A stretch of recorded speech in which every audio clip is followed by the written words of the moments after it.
I suspect that most of my constituents had never heard of Wix until this scandal erupted. But many more of them are now aware of this important regulator because of what they've heard in the media, but it's for all the wrong reasons. And I think that is really unfortunate because Wix has a really important job to do. In terms of my own reflections, given what we now know, I think it is astonishing that the former CEO was at the helm of this organisation for almost a quarter of a century. I didn't have a lot of interaction with Wix, but as a member of the Net Zero Energy and Transport Committee, I have been involved in panels where we did question that organisation, and in my experience at the time, I think other colleagues shared this view, I felt there was a hostility to scrutiny and to questions, so perhaps that should have been a red flag.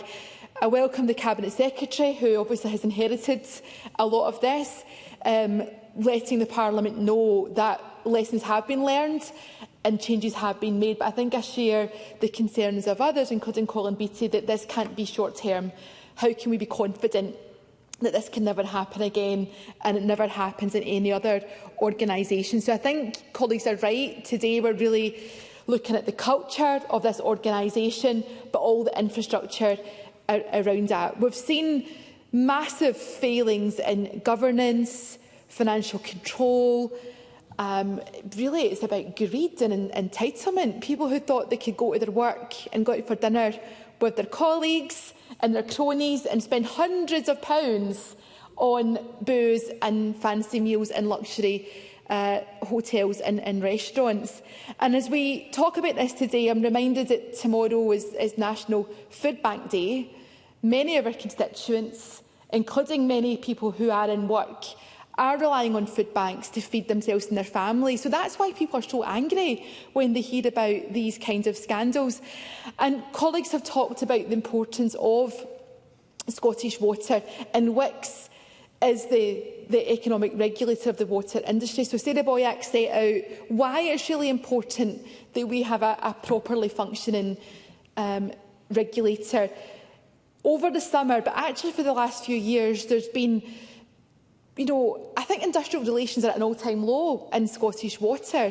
The workforce in that organisation has lost, I think, confidence in the senior management team at Scottish Water. The regulator doesn't seem to care.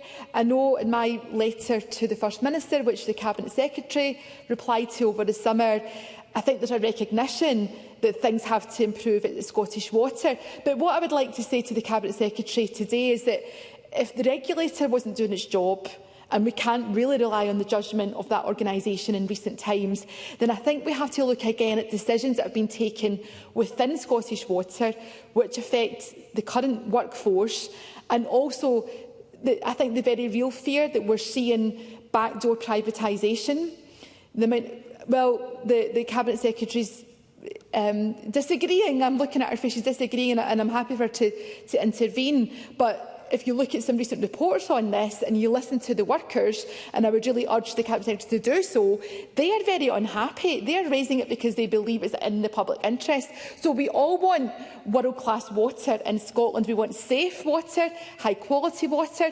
These issues that were rehearsed at FMQs about water scarcity. But we need to have confidence in the regulator, in Scottish Water and in the government, that they won't take their eye off the ball again. So I would leave that with the Cabinet Secretary. I'm happy to hear her response to that. Thank you.